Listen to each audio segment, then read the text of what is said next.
Well, in a significant shift, the CDC will no longer recommend COVID vaccinations for healthy children and pregnant women. So what does that mean for families? Megan Bragg from WCNC verifies all of it for us today.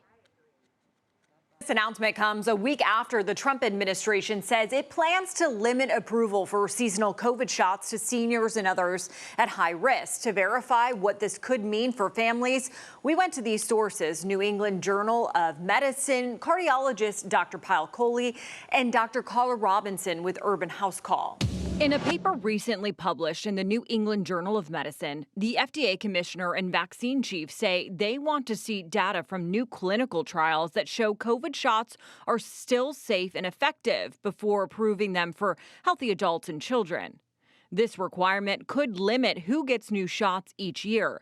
So why do we get yearly COVID shots? Both doctors explain how it can impact the community. I like to tell people that it's very similar when you think of COVID vaccines and getting them regularly or annually. It's the same thing as the flu, where the virus may mutate from season to season. Vaccinating healthy people actually even protects the most vulnerable people in society because it makes the spread of the virus less effective, less efficient. So that's called herd immunity. If people around me are vaccinated, it actually makes it less likely that I'm going to get the infection, even if I haven't received a vaccine, even if I'm a susceptible member of society. Previously, the FDA typically approved updated COVID shots for all Americans each year based on simple tests that show they trigger a strong enough antibody response. The recommendations are 6 months and older, you are eligible to get the COVID vaccine.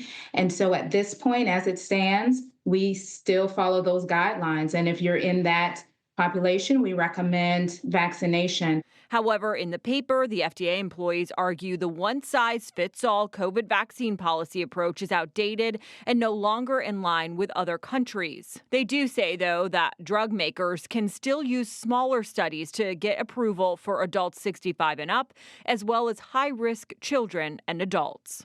Now, if you are concerned about your access to vaccines, reach out to your primary care provider. With your Verify, I'm Megan Bragg.